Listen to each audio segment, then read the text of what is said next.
Thank you for tuning in to Finish the Fight, a gaming podcast. If you have not, be sure to check out our Patreon at patreon.com/finish the fight, where we have some amazing merch and plenty of other things for you guys. If you're an athlete, you know the greatest motivator of all is the fear of letting your teammates down. After all, a team is only as good as its weakest link. So you owe it to those wearing the same jersey as you to be your best every time you step on the field. That's why there's no vape in team. When you vape, you can expose your lungs to toxic chemicals that can damage your lungs. If you're a step behind, the team's a step behind. Brought to you by The Real Cost and the FDA.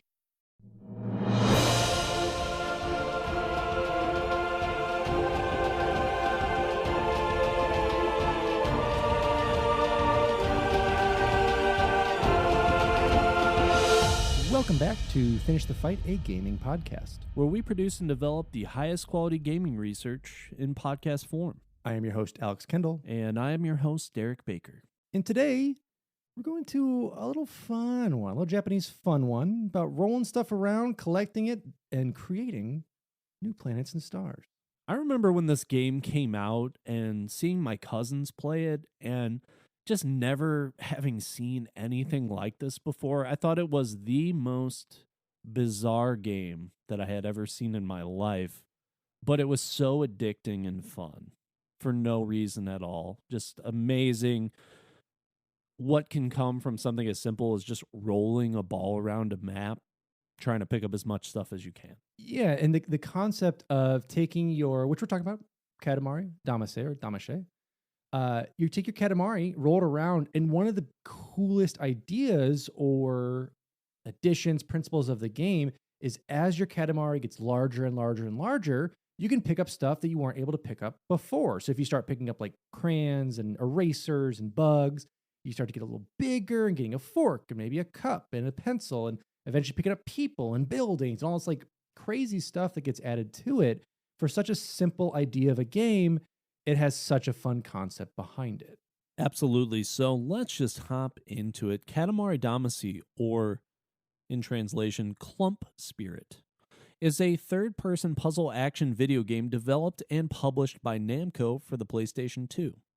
It was released in Japan in March 2004 and in North America in September of 2004.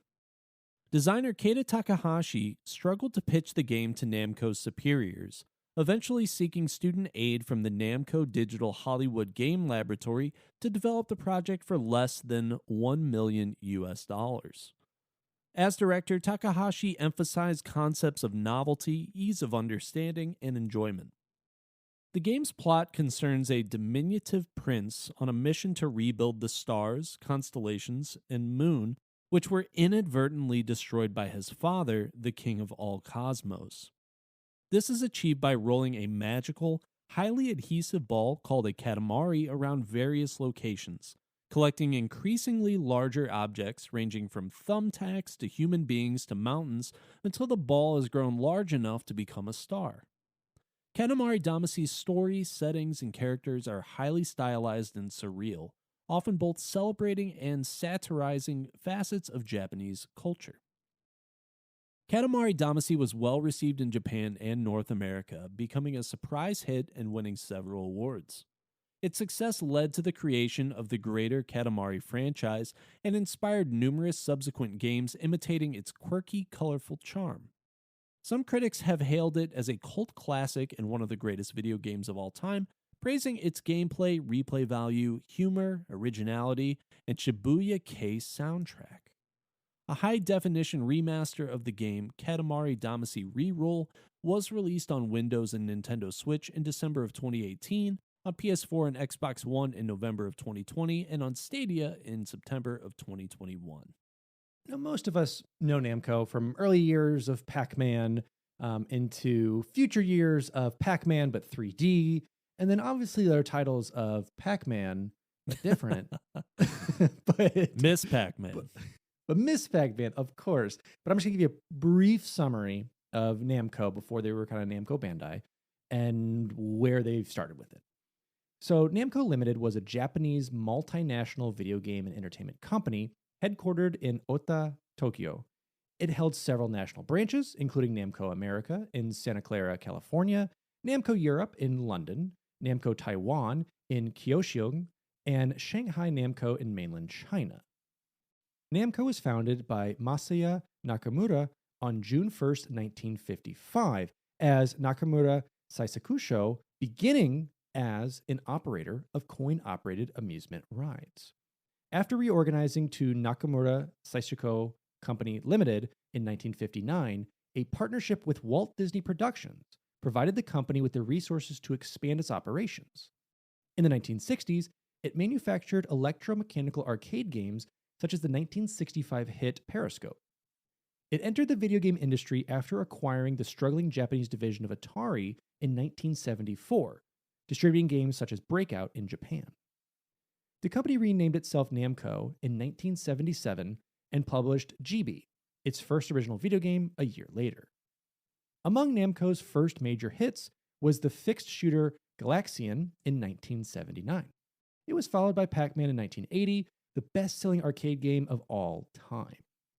Namco prospered during the golden age of arcade video games in the early 1980s, releasing popular titles such as Galaga, Xevious, and Pole Position. Galaga is my jam. A lot of Pizza Hut Yep. memories playing that Galaga Pac-Man machine. They started coming in the little duos. And now that you have things like the retro arcades that are coming out from like 1UP Arcade, you can go ahead and play all these in kind of this mini form in your house. Yeah, absolutely. And on top of that, they've been doing Namco Museum games for as long as I can remember. So these games are widely available if you don't want a whole arcade game, and they're a lot of simple fun. Exactly. Namco entered the home console market in 1984 with conversions of its arcade games for the MSX and the Nintendo Family Computer. Its American division majority acquired Atari Games in 1985 before selling a portion of it in 1987 following disagreements between the two companies. Arguments over licensing contracts with Nintendo led Namco to produce games for competing platforms, such as the Sega Genesis, TurboGrafx 16, and PlayStation. Namco continued to produce hit games in the 1990s, including Ridge Racer, Tekken, and Taiku no Tatsujin. Namco endured numerous financial difficulties in the late 1990s and 2000s as a result of the struggling Japanese economy and diminishing arcade market. In 2005, Namco merged with Bandai to form Namco Bandai Holdings, a Japanese entertainment conglomerate. It continued producing games until it was merged into Namco Bandai Games in 2006. Namco produced several multi-million selling game franchises such as Pac-Man, Galaxian, Tekken, Tails, Ridge Racer, and Ace Combat. It operated video arcades and amusement parks globally, and also produced films, toys, and arcade cabinets, and operated a chain of restaurants. Namco is remembered in retrospect for its unique corporate model. It's important to the industry and its advancements in technology. Its successor, Bandai Namco Entertainment, and its subsidiaries continue to use the Namco brand for their video arcades and other entertainment products. And that's the thing, is like we've all played Pac-Man, but if you haven't, you've been touched in some way or another. The Tails games are fantastic. Ridge Racer is another one that they're all these games that never, in my opinion, make it to like boom, top of the charts type stuff that all of us are looking for. But we've been touched in some way, whether you've played Tekken, Tails, any of those, it's always been there. But what I want to know about, and I know Derek does from a little bit of Inflection, where can I get me some of these Bandai Namco restaurants? Oh, man. Yeah. I absolutely wanted to check that out. That really piques my interest. Because we just had the, Pizza Hut, not really quite as exciting with the arcade cabinet in the corner, but, a 90s Could you imagine a themed staple. restaurant with the themed games in it? I'm just saying. And I have no idea if it's good or not. Right. What's really cool about this too is these games, they really are very popular. Alex is right that these didn't really bring things, I think, to the next level. This wasn't like a Super Mario Brothers on home console level of game-changing environment, or Legend of Zelda or anything like that. But for me, these Namco games were some of the games that I remember earliest of being able to have that sort of like parental connection. Like my dad grew up Mhm. in the 80s, played a lot of these games in the arcades. So when we had Namco Museum on like N64, and all of a sudden my dad is crushing me in Pac-Man, like that was kind of eye-opening to me. And right now, I think, especially if you're a Nintendo fan, you're getting a lot of that nostalgia factored in where parents can share games with their kids that, Mhm. people Alex and I's age grew up with. The Namco games were kind of that for me growing up. So Yeah. a lot of cool stuff within Namco. Yeah, because like you said, it took that dip eventually into the 90s into 2000s. Like you said, you're playing the stuff that your dad grew up with in those 80s. And took that dip, so there's nothing there, but as the 2000s hit and they started acquiring more series and playing through those, like, Tales of Symphonia, which is one of my favorite Tales games, is getting a brand new remaster for the Switch. So, like, all these kids who didn't play it on the Dreamcast or GameCube era can go ahead and play it now and get that feeling that I had when I wrote a whole report in 5th grade about it. So there's definitely those options you can do when you're in grade school. How did that report go over in Catholic school? Oh, it was fantastic because it was a comparison of the 80s. And for some reason, I brought in Super Mario and then I compared it to Tales of Symphonia. But Nice. beside the point. But let's talk about what it took Keita and all of like the Namco family to create it. So Keita Takahashi had studied art and entered the Musashino Art University to study sculpting in 1995. During his studies, he came to a philosophy that his art needed to combine practical elements along with a bit of whimsy and humor. After graduation, Takahashi no longer had the desire to pursue sculpting as a full-time career and saw the potential to become involved in video games as a means to continue his art interest in a larger medium. Joining Namco as an artist around 1999, Takahashi worked on a number of smaller projects for the publisher. One of these was called Action Drive, inspired by Crazy Taxi, but with more spy-based elements atop the driving gameplay. During this, Takahashi came up with the ideas of the characters that would be central to Katamari Damacy, the king, the queen, and the prince of all cosmos. His idea would have been that the queen had been kidnapped by agents on Earth, and the lazy king sends the prince to rescue her. To do this, the player would use the diminutive prince's head, shaped like a hammer, to stun humans, after which the prince would then drive the humans around by putting a steering wheel on the back of the human's head. Takahashi felt this would lead to interesting creative gameplay, allowing the player to create havoc as the prince, followed and misguided suggestions from the king, but the project leader rejected the idea. And Action Drive, unfortunately or fortunately, was eventually canceled. While working on other projects, Takahashi continued to try to think of game ideas, seeking to grow beyond being just an artist for Namco. Takahashi cited two concepts that led to the inspiration of Katamari Damacy. The first was a prototype shown by Sony Computer Entertainment called Densen, and it's Japanese for power line, that had the player as a young girl traverse floating islands of various homes connected by power lines. The game, though never released, gave Takahashi the idea that the ordinary world could be made interesting with only small changes to perception, and that a game could be fun without the need to cause violence. The second idea was from the game of Tamakoragashi, played in Japanese schools, undakai, or sports days. In Tamakoragashi, students attempt to push a giant ball into a goal.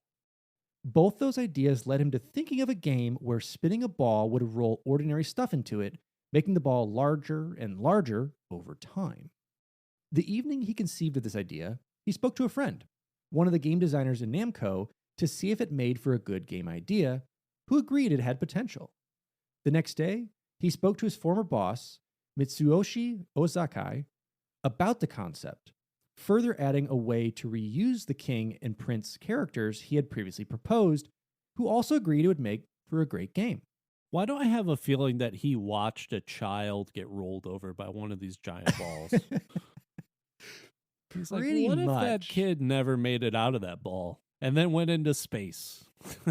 Yeah, what if it went into space? And what if we took the idea of like Takeshi's Castle and just made like ridiculous things we have with that and made it into a cool game? And again, this you can see from his early ones on where he's like, let's just stun humans, slam a steering wheel in the back of their head and drive them around.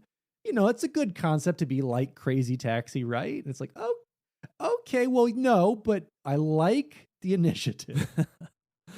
Yeah, he definitely had an interesting perspective, I think, on the world very early on in these conceptualization periods. So Just a little. glad that we got Katamari instead, though. Some of the other stuff might have been a little weird. However, as Takahashi was in Namco's art department and not in game design, there was no easy route for him to propose this idea to Namco's superiors. Ozaki suggested a novel approach for Takahashi through the Namco Digital Hollywood Game Laboratory. At the time, Namco had been following in the model that Konami had used in 1997. Konami established the Konami Computer Entertainment School to help educate new game developers, which were eventually hired in Konami, and several of the experimental ideas founded by the school during this time became products within the Konami Games and Music division, which was later Bemani, that were highly successful, including Beat Mania, Guitar Freaks, and Dance Dance Revolution. Namco hoped the Digital Hollywood Game Laboratory would follow a similar path. At the time, Masaya Nakamura was principal of this school and oversaw one senior thesis class where the students were being trained on 3D modeling towards producing a game prototype with the help of other Namco employees, which could potentially be made into a full game. Ozaki suggested to Takahashi that he could have the students of this class create the 3D objects needed to populate his game world. Takahashi took Ozaki's advice, joining the project to help produce the prototype for his game. Alongside about 10 students from the Digital Hollywood program, he had been able to gain some visual design artists from Namco to help with the prototype, but had difficulty in getting any game development engineers due to the low priority of the school. He was fortunate to find that some of the engineers from Namco's arcade game division were going to be laid off, and he was able to convince 3 of them to join his team to retain their jobs within Namco. One initial difficulty faced in developing the prototype was their choice of platform, the PlayStation 2. At the time the project started, Sony had just announced the specifications for the console, which was built from the ground up to support 3D graphics via the Emotion engine. However, Sony had not provided any updated software development kits, believing that developers would be, able to figure out the hardware. As a result, the console was difficult to develop for at its launch. In contrast, Nintendo had recently announced the GameCube, and that it would provide more developer-friendly features in contrast to the previous Nintendo 64 console. Thus, Takahashi's team decided to develop for the GameCube for their prototype, even though the final game was expected to be a PlayStation 2 release. In creating the prototype, Takahashi had envisioned that while the ball the player rolled around would grow as they rolled over objects, it would also shrink if they collided with obstacles and lost objects from it. This would have been tied to an interactive music track, which would have started off simple with a small ball and becoming more complex and full as it got larger. Technically, the team found they could not implement this shrinking mechanic due to memory limitations, and further found that with the interactive music concept, it was not fun to shrink back down and hear the music regress to a simpler form. The shrinking concept as well as the interactive music approach were subsequently dropped. The prototype was completed within about 6 months, in time for the year's Japan Media Arts Festival for exhibition. Takahashi also presented the game for an internal review, leading Namco to greenlight the game's further development. Full work on Katamari Damacy began in late 2001. Namco assigned Now Production, based in Osaka, to help bring the game to the PlayStation 2. Takahashi was initially concerned about having to work with an external studio in a different location, but found that the Namco and Now Production teams worked well together. The full team consisted of about 20 members between the two companies, and Namco had allocated a budget of about 100 million yen, which is roughly $650,000 to $800,000 US dollars at the time of production, for the game. This was about the 10th of the budget allocated for Namco's blockbuster titles, such as Ridge Racer or Soul Calibur. The full game took a year and a half to develop, with 8 months of prototyping from the digital Hollywood version.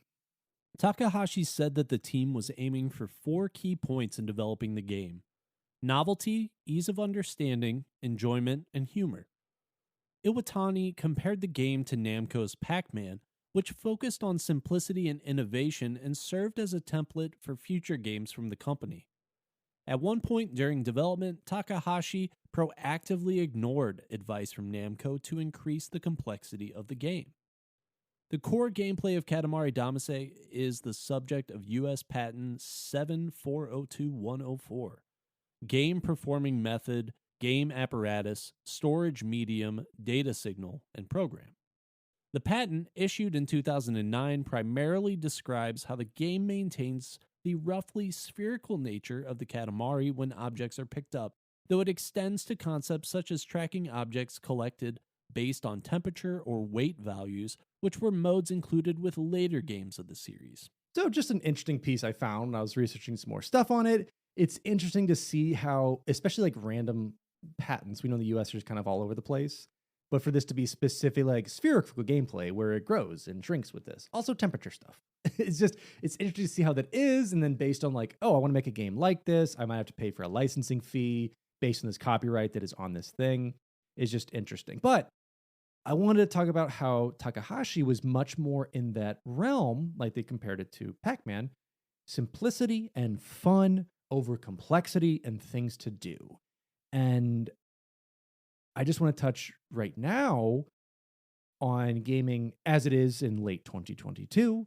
We see a lot more indie devs take that approach and get these really cool, either called classics or, big name games that are out right now, versus some of those AAA titles that put so much into it that it just isn't worth it, or not fun, or feels like a job. And like, I like his approach to how he did this. And this is sort of like a hybrid in that sense, where he's taking that indie developer mentality with a bigger budget and a larger company behind him. And so there is a little bit of that pressure, as we said, from that bigger company, like, hey, we want to make sure that this game makes money because, yeah, you're not going to get the big budget of a Soul Calibur, sure. Yeah. But we're going to pump money into this and we expect it to do well. So, make sure that you consider us. And fortunately, he didn't. Who knows what the game would have turned out to be had he taken that advice, because sometimes the safer things aren't always the better things. Mm-hmm. And we ended up with like a really cool game. Yeah, it really worked out for him in the end. Now, good thing they had that patent too, because I think simplicity in a game like this, you could get a lot of copycats. Yeah. You see the success and how simple it is. So to have that patent and protections in place, I think was important. It absolutely is. And, this was more of a concrete thing you can do. Like, here's a very specific thing that is happening versus trends. I wouldn't say copycats. I would say trends that are picked up. Like the Overwatch trend of like map versus map, which became very popular, like Team Fortress 2. And then the same thing with like Fortnite in Battle Royale modes, which was kind of like DayZ had that original idea with it and then was implemented in a larger and, in theory, better way in Fortnite. Hey, it's Kaylee Cuoco for Priceline. Ready to go to your happy place for a happy price? Well, why didn't you say so? Just download the Priceline app right now and save up to 60% on hotels. So whether it's Cousin Kevin's Kazoo Concert in Kansas City, go Kevin, or Becky's Bachelorette Bash in Bermuda, you never have to miss a trip ever again. So download the Priceline app today. Your savings are waiting. Go to your happy place for a happy price. Go to your happy price, Priceline. So I want to talk about the gameplay. It's relatively simple, but there are some interesting aspects of it. So the player controls the prince as he rolls the Katamari around houses, gardens, and towns in order to meet certain parameters set by the king of all cosmos. The player uses the 2 analog sticks on the DualShock controller in a manner similar to the classic arcade game Battlezone to control the direction the Katamari rolls. Other controls can be triggered by the player to gain a quick burst of speed, flip the prince to the other side of the Katamari, and more. Objects that are smaller than the Katamari will stick to it when the player comes into contact with them, while greater objects can be hurdles, colliding at high speed with any, may cause objects to fall off of the Katamari, slowing the player's progress. The game uses size, weight, and surface area to determine if an object will stick to the Katamari. This allows slender objects, such as pencils, that are wider than the Katamari to be picked up. And these will alter how the Katamari rolls until more objects are picked up. So you get that like ka-clunk, ka-clunk, ka-clunk aspect of it if you just pick up some of these like weird shaped objects. Animals such as cats will chase the Katamari, knocking things from it, but once the Katamari is great enough, it will scare the animals away, and they can even be rolled up once they are chased down. As objects stick to the Katamari will grow, eventually allowing objects that were once hurdles to be picked up and creating access to areas that were formerly blocked. In this manner, the player might start the game by picking up thumbtacks and ants, and slowly work up to the point where the Katamari is picking up buildings, mountains, and clouds. Unlike its sequel, We Heart Katamari, there are only large as possible levels, here called Make a Star. However, by beating stages 4, 8, and the moon quickly enough and with a large enough Katamari, eternal stages are unlocked. Eternal stages have no time limit and can be played as long as the player wants. However, all of these stages have a finite number of objects to roll up and as such have a maximum size. The Make a Star mode in Katamari Damacy is the primary mode where the player must grow the Katamari to a specific size in a limited amount of time. The typical mission given by the King of all Cosmos is the Make a Star mode, where the player needs to grow the Katamari to the specific size within the given time frame. Other missions have more specific collecting rules, such as collecting as many items, like swans, crabs, pears, within a given time, or collecting the greatest item possible, such as a cow or bear. The player can attempt a score attack mode for any level, in which they would try to make the greatest Katamari possible in the time allotted. Levels feature 2 secret items that can be found. The first item is a royal present that contains an object that the prince can wear. Most gifts are non-functional, but one includes a camera that can be used to take in-game screenshots. The other secret item is a cousin of the prince, which, once rolled up in main gameplay, can be used as a character in the various multiplayer modes. The game also tracks which objects the player has collected at any time, allowing them to review all the various objects within the game. There was also a multiplayer mode in Katamari Damacy, and in this 2-player mode, a player can choose to play as either the prince or one of his numerous cousins. The screen is split vertically. Player 1 is on the left, and player 2 is on the right. Players compete simultaneously in a small arena to collect the most objects within 3 minutes. The playfield is replenished with new objects periodically. Players can ram into each other, knocking items from their opponent's Katamaris, and if one player leads by a fair amount, then it is possible to roll up the opponent's Katamari. I'm pretty sure my cousins did this to me, and that's where, I'm like, hey, do I like this game anymore? I don't understand. I would love to see, speaking of stolen game types, a Katamari Battle Royale where you just get dropped in somewhere and you guys start like rolling around, building up your Katamari as fast as you can and like picking up power-ups and random stuff to try and like dominate the world. I'd play it. I want to be the cat that just runs by and tries to knock it off until it's too big. That would be fun. Almost like you get to play like the different like obstacles and animals, and then you like swap to like with the bigger ones. They try and get bigger and try and like make sure they can't complete the time. I'd be down for that too. Yep. Hey, Namco. Hey, it's too bad there's those patents. Too bad there's those patents we couldn't peskily work around. So I want to talk a little bit about the story, which is not so much, but on the plus side, if you have not seen it, pause this, go to YouTube and look up the title screen or the title card or title cutscene, if you want to call it that, of it. It's one of the most beautiful things you've ever seen. But the story itself begins with a scene of the king destroying all of the stars and the moon. The next day, the king is speaking to the prince about what had happened the night before, about how he felt as one with the cosmos, and that it was a beautiful symphony of destruction when he destroyed the stars. In the Japanese version of the game, the king openly admits he was drunk at the time, while the English release only implies it. He then tasks the prince with returning the stars by rolling up objects in the Katamari, hopefully before anyone notices. The game's main story is told in a short cutscene depicting the Hoshino family. It starts with the children watching a Jumbo Man cartoon, which is interrupted by a news broadcast that all of the stars in the sky, as well as the moon, have suddenly disappeared. When the children try to tell their mother, she laughs and says that no such things have happened.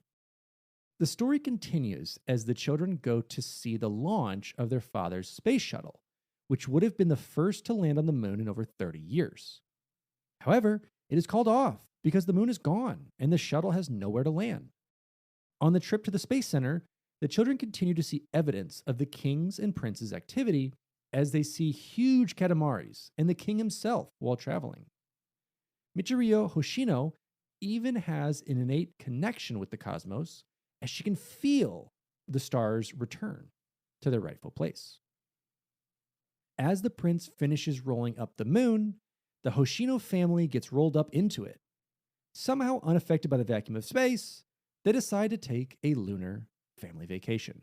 So yeah, it's mostly told in these non-speaking cutscenes between levels as like the kids notice what's going on and the parents are like, that could never happen until the reality sinks in. And then, you know what? They're just chilling in space because it's what they do. A classic story. The classic told many story. times since the days of Shakespeare. Of course. So, like the rest of Katamari Damacy, the music in the game was widely hailed as imaginative and original. It was considered one of its top selling points. Its eclectic composition featured elements of traditional electronic video game music, as well as heavy jazz and samba influences. The tracks were composed by multiple composers, with Yu Miyake composing the most at 7 and acting as the sound director. Other composers for the game were Asuka Sakai, Akitaka Toyama, Yoshihito Yano, Yuri Masumi, and Hideki Tabeta. Many of the tracks feature vocals from popular J-pop singers such as Yui Osaka and anime voice actors such as Nobu Matsubara and Edo Mizumori. Miyake has stated that they chose the artist by looking for Japanese singers who were well known in Japan, but nobody had heard from in a while for whatever reason. Miyake wanted to use vocal songs because he felt that they were necessary to make music that only Katamari Damacy could do, really fun music. He has said that game director Keita Takahashi did not give detailed directions on the sound design of the game, allowing Miyake and his team to instead create whatever they felt would fit best. The artists were chosen after the lyrics were written, and were selected based on how well Miyake and Takahashi felt they would gel with the world of Katamari Damacy and the content of the song lyrics. They were also chosen to create a pretty silly, goofy selection of singers that would appeal to a broad spectrum of people from different generations. Once the lyrics and singers had been chosen, the music was written specifically for each artist with the intention of creating songs that were familiar but not trendy, so that they would not seem dated in the future. The humming in the opening song, described by Miyake as, quote, na na na na na na na Katamari, was included as an experiment by Miyake to try to create a memorable theme associated with the game. Now look, I'm a professional. So na na na na na na na. I just wanted to make sure I got that quote right. Getting how many Naa's really hitting there. In response to criticisms that modern game music was not as memorable as that of older games. That was the whole reason behind having the na-na-nas. Of course. Miyake says that Cherry Tree Times is his favorite piece from the series. Katamari Fortissimo Damacy is the soundtrack album to the game. It includes all of the tracks featured in the game, as well as an additional track, Katamari March Damacy, a bonus song that was not included in the game. The album has 21 tracks that span a duration of 1 hour, 15 minutes, and 13 seconds. It was released on May 19th, 2004 by Columbia Music Entertainment with the catalog number. So if you just happen to have this catalog around for some reason or Googling it up, it is... Pop that bad boy open. Pop it open, start tracing them fingers, CO... Unless you're driving. No, that's the best time to do it. COCX 32760. And now the soundtrack to Katamari Damacy won. Cockix. Cockix? Oh, 3760. That's what I gotta remember. The soundtrack to Katamari Damacy won both IGN's and GameSpot's Soundtrack of the Year 2004 awards. It was also nominated for Outstanding Achievement in Original Music Composition at the 8th Annual Interactive Achievement Awards in February 2005. And GameSpot's review of the game. They described the soundtrack as based around a, quote, singular, extremely catchy theme that appeared as pop, jazz, and humming throughout the insidious, infectious music. IGN's review of the game said that not since Mario created its everlasting tune have we heard tracks so catchy and so genuine. The soundtrack album was praised in a review by Square Enix Music Online, who said that in addition to the music being outside the box, the soundtrack, quote, fits with the graphics and gameplay in every way possible, is extremely pleasing to the ears, and could very well be a great album with no game attached. He described the music as fun, catchy, and quirky, and highly recommended the album. The album reached number 191 on the Japanese Oricon charts. So again, this music, if you guys haven't listened to it, it's on. I know it's on Spotify because I played the game a couple months back, and I was like, can I see this anywhere? It's on there. And it is just an earwig the entire time because it's like Mario, a little silly, fun, and it's built for each level. Because in Mario, you hear da-na-na-na-na-na, you know that we're probably going underground, and then, you know, there's variations for like different sky ships and water. It's very much like that. And it's such a good album. It's such a great game, too. It's on, like, again, it's on Switch. They have it for dirt cheap on Steam a lot of the times. Humble Bundle has it a lot. It's well worth a pickup. Cockix is what Napoleon's grandma broke in Napoleon Dynamite. That's the only reason. Yes. I remember that. Very correct. But yeah, absolutely, man. I mean, quirky little fun soundtracks like this, stuff that it gets you like a little excited. It's beyond just having like background music and something that has to be there to fill silence, but it's not like so overwhelming that it's specifically there to make you respond to things happening in the gameplay, like the more theatrical type of games that we get now. It's just a game that's fun. I want to say maybe similar or on par with like the new Super Mario Brothers, where maybe new Super Mario Brothers has a little bit more of that interactiveness where the little Koopas jump and things along with the song, but just a game that's upbeat, lighthearted, adds to the gameplay. Yeah, and it doesn't, like you said, it doesn't take the background. It's right there next to the gameplay. Neither of them overshadow each other. It works to build a full environment for it. And I definitely agree with that review that, like, yeah, it could stand alone as a silly, fun album by itself without the need for Katamari to be there, for it to be a thing.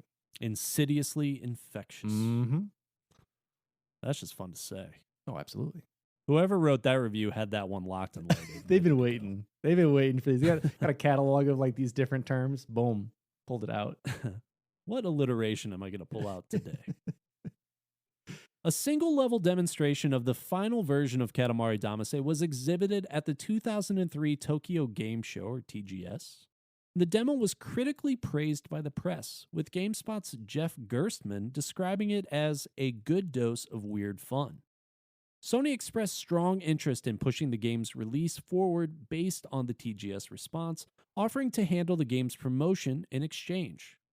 Sony advertised the game on numerous billboards and posters across Japan and created an infamous television ad of a businessman waiting for an appointment, rolling up office furniture and staff. The original prototype game's cover artwork featured the large red ball used in Tamakoragashi, but for the game's final release, Takahashi developed the game's cover art, showing a large Katamari on the verge of rolling over a city, emphasizing the scale of the game. The game was released in Japan on March 18, 2004, priced at about 4,000 yen, roughly 2/3 of the cost of most major titles at the time. Namco had estimated that the game would sell over 500,000 units in Japan during its first year, And while the game did not make that metric, it had stayed as one of the top 10 games sold in Japan through its first 9 weeks on the market, with more than 100,000 units sold during that period, which was considered impressive for a new intellectual property. The public reaction to the game was positive enough that Namco ordered a sequel by December of 2004. At this point, Namco had not considered any Western release for the game. Katamari Damacy was first shown in the United States at the Experimental Gameplay Workshop during the March 2004 Game Developers Conference, or GDC. A group of Western developers from the International Game Developers Association had previously brought Mojib Ribbon to the 2003 Experimental Gameplay Workshop after seeing it demonstrated at the 2002 TGS, and had been at the 2003 TGS to look for a similar title to exhibit in 2004. Discovering Katamari Damacy as an ideal title to exhibit, the group arranged with Namco to have Takahashi come to the United States to present the game. The press reaction to the session was described as electric, but they were disappointed to learn from Takahashi that there were no plans for a Western release. Media attention to the game from the workshop, often called Namco's Snowball Simulator, led to more pressure on Namco for a Western release. Takahashi was again invited to present the game at E3 2004. Players wanting the game to release in the West also wrote to Namco for a release. By July of 2004, Namco officially announced the game's release in North America for September of that same year. The game was never officially released in Europe, though its subsequent sequels would receive European releases. And then in the Japanese language, Katamari means clump or clod, and Damacy is the rendaku form. In the Japanese language, Katamari means clump or clod, and Damacy is the rendaku form of tamashi, which means soul or spirit. Therefore, the phrase appropriates to clump spirit, as we kind of talked about at the beginning, and the two kanji that form the name look similar, sharing the same right side element in a kind of visual alliteration. So it makes a lot more sense in Japanese when you're looking at this like phonetically or visually. And the game is officially transliterated as Katamari Damacy in most releases. Game creator Kaida Takahashi said that the title is suddenly popped into his head and from the start, and he never changed it. So it's kind of like that thing of like, ooh, that's it. And like, again, if we just went with this and we're like, hey, do you guys want to play some Clump Spirit or some Clod Soul? That just sounds like a really bad Dark Souls game. But that sounds like, you know, when people on TV, like kids, want to play some fake made up game. Yeah. Hey, we're going to play Clump Spirit. It's this game where you roll around in a ball and you try and pick up cats and pencils. Yeah. Like that legitimately sounds like a game that I might have seen on like a Nickelodeon TV show. Just about to say that. One of those that's like either on like the Amanda Show or iCarly, where it's like, you got clumped. And it would have like that sound effect. Yep. Oh, it's definitely got that guy's voice in it too. Yep. You're playing it on your game sphere. Yep.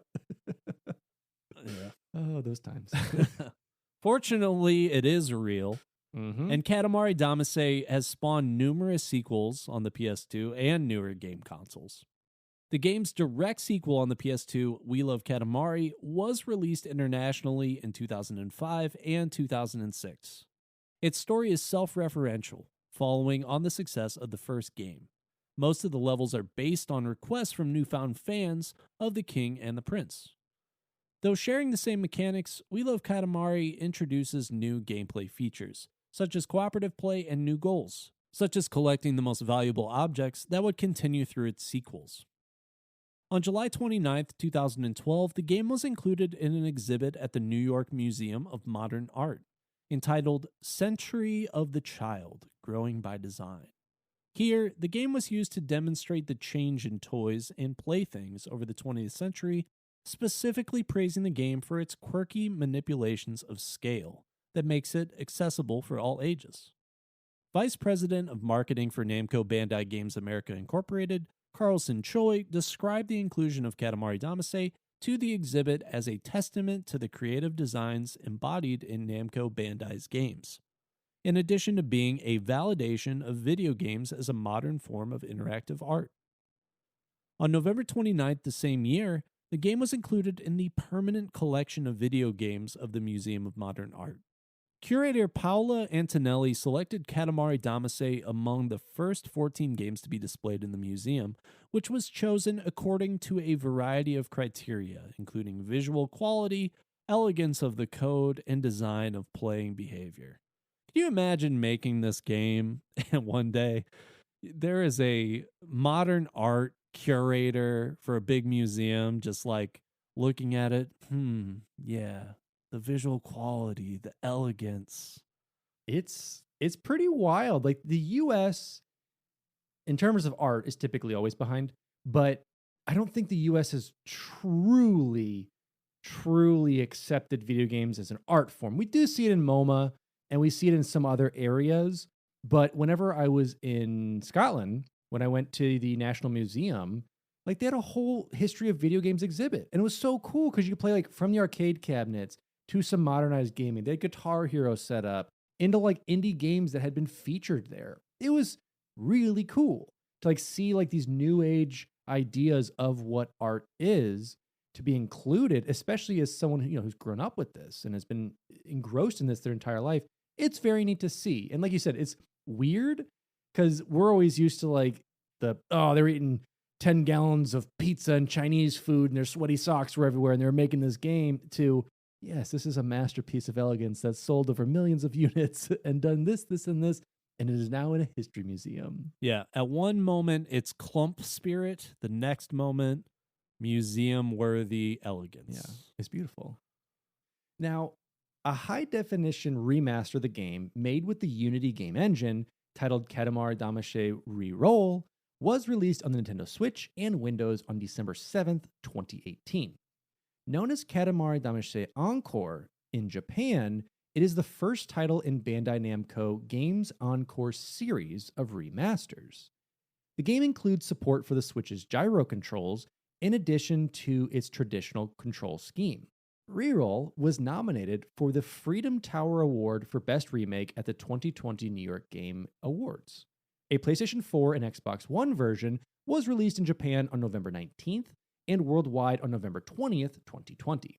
And a Stadia version, Rest in Peace, was released worldwide on September 7th, 2021. Mamma mia. Mamma mia. In a retrospective in 2019, Edge noted that playing the game 15 years after its initial release reveals how influential the game has been for independent games following it, and added that, quote, Takahashi's breakout game shot through with what we think of these days as the indie spirit. It is playful and tremendously funny, deeply weird, and a game with real heart. And see, I actually said that quote earlier in the episode, so technically, I think we can attribute that to me saying that, and that this one never happened in a perfect reality. Well, if we tell everyone that your secret gamer name is actually Edge, I could get behind this. I would rather the quote stay with them then. Katamari Damacy enjoyed moderate success in Japan.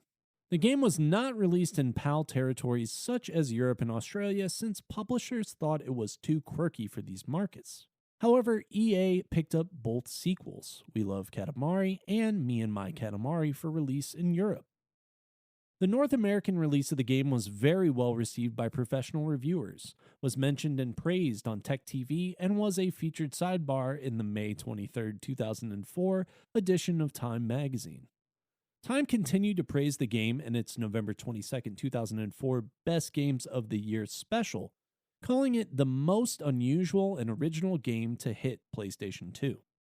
Most retailers underestimated the demand for such a quirky game and only purchased a few copies of this sleeper hit.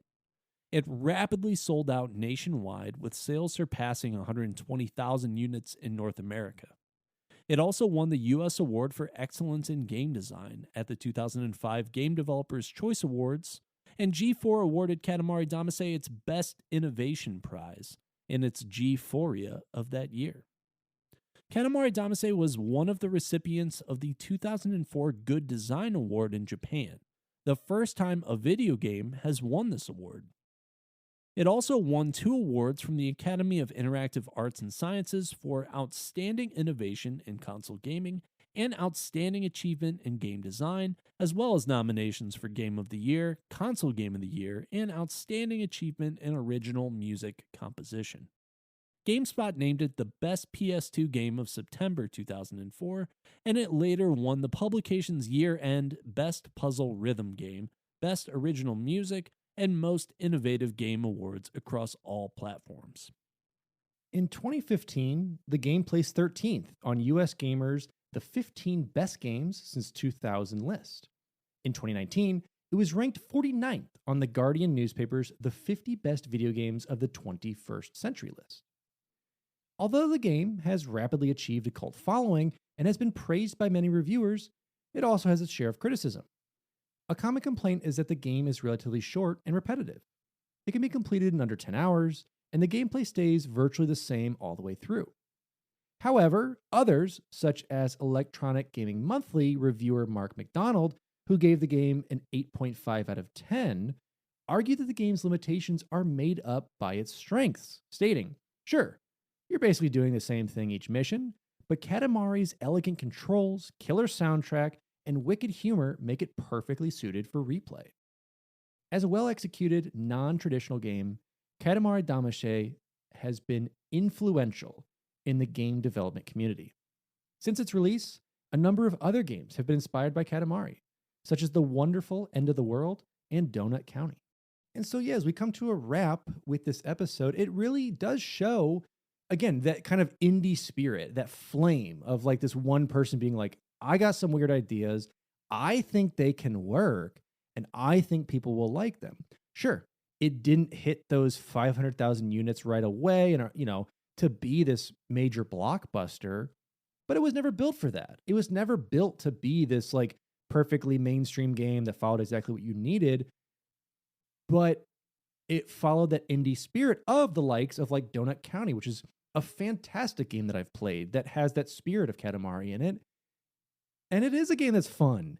And it is a game that has silliness and a killer soundtrack as well, which the vinyl sold out immediately and I was not able to buy it. And so I am distraught by that, but I live another day to have another Donut County game come out. You got to sit on those vinyl websites or it's just never going to happen. I know, it sold out so quickly and now it's like $300 on eBay. But all that aside, if you have not checked out Katamari, really anything in the catalog, it's a fun time. It's an easy game to pick up, and I really enjoy it.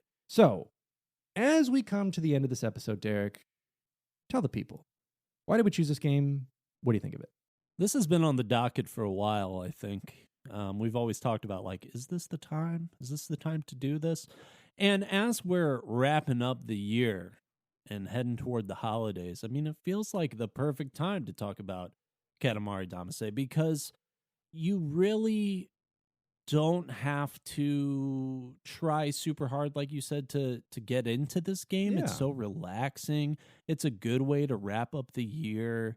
It's a lot of fun. It's silly. It's lighthearted. I mean, it's really hard to say anything negative about this game. No game is perfect. Every game has its problems, of course. And the longer that you play a game, the more things you can find wrong with it. Mm-hmm. But Katamari, even for those little faults, I think Mark McDonald probably has one of the better comments that we've had from reviewers on this podcast that we've mentioned, just saying, you're doing the same thing over and over again, but all that other stuff makes up for it. I feel the exact same way. And so I'm just going to steal his rating, 8.5 out of 10, because it's easier. I like it. What about you? Listen, you rolled up his rating. You just bowled on There's over no it. patent on that review, McDonald. Should have thought ahead. Should have thought ahead. No, I agree. And Katamari, sure, it's the same type of deal, but so is Mario Kart. So is Mario Party. I mean, yeah, there is some intricacies to it. But yeah, you're repeating the same thing over and over. And Katamari has at least enough shift to it where, like, you change environments. You shift up what you do. You start as a very tiny ball and go crazy with it. And yeah, there are bits of that are silly. that aren't, that are repeatable. But as that soundtrack kicks in, and as you get bigger and bigger, that little dopamine hit triggers. I couldn't pick up that crab that was like poking my ball before, but now I'm picking up these crabs everywhere. That guy with that fishing pole that was hitting me, no, sir. You now must scream and run in terror as I try and roll you over. So it is silly. And in that simplicity, it works of restricting your environment to like, a small playground. And then as you get bigger, you bowl over those cones that were keeping you in there. And now you're in a bigger backyard or schoolyard. Now you're in a bigger thing. And now you're going and going. And it's such a fun, versatile game. It's definitely a pickup. And if I have to give a rating, I would give it the guy on the motorbike who keeps hitting you, which is really frustrating on the like third or fourth level. But then eventually you get him and you pick up his motorbike and he goes, meet me. That's fantastic. Out of the frustrating times I kept hitting the cat on the one level. I wasn't meaning to, but I was trying to get around some other stuff. But like I kept falling off the edge of it and going down. That's my own use your air fault. With that. And then add in, probably my favorite is when you roll over food, it makes food noises. Probably out of 10. Is this game therapeutic for you at all? Like if your cat's annoying you? Yeah. Or do you use it as a threat? Oh, I mean, like, I hey, think it's either look, or. Cats. I think if you're in a blind rage or if you want a comfy game, I think it touches on both sides for you. You're in a blind rage. I think either one works. Oh, I'm so mad. I gotta play Katamari right now. Get over here, Gotta little calm down. thumbtacks. I'm gonna pick you up. Research for this episode was done by Alex Kendall and Derek Baker. The intro and outro music for this episode was composed, recorded, given to us by our friend Evan Barr, and our lovely new artwork, new-ish at this point, been around for a while. Where have you been? Given to us by Aaron Shattuck. And I don't think we mentioned it at the top, but we'll mention it at the bottom. This episode was selected by our patrons. You can check us out over at patreon.com/finishthefight, where you get a lot of cool different physical and digital rewards. We got some bonus episodes over there, some extra content for you to check out, as well as our D&D game and our Minecraft server. But want to thank some select members today with Sky the Bear, Duststorm, Snide T-Bird, that LL Gamer Guy, Nick Hyman, Mick Chief, Climbing Spork, Mr. 1898, Lee Tomjohn, Keller Kane, and Brian Yost. So thank you all so much for your support. You can find this podcast on iTunes, Spotify, or most likely your favorite podcast listening platform. If you haven't yet, drop us a review. It helps us out a lot, and we love to hear from you. And as always, you can catch us over on Twitch. You can see me over at twitch.tv/sourman70. That's twitch.tv/sourman70. As well as Derek over at twitch.tv/thebakerman247. That is twitch.tv/thebakerman247. You can follow us on Instagram or Twitter. We're also on Discord. It's free to join, and Alex and I are hanging out in there all the time, talking about games, talking about other stuff. Just added a channel for TV and movies. Discuss some of that as well, and we'd love to see you in there. And that is our coverage of the beautiful odd world of Katamari Damacy. What other games do you recommend that are in this vein of oddity? Is there any indie titles that are close to your heart, or even AAAs that flunked or flopped or did well but carry on this charm? Let us know. As always, I am your host, Alex Kendall. And I am your host, Derek Baker. And this has been Finish the Fight, a gaming podcast.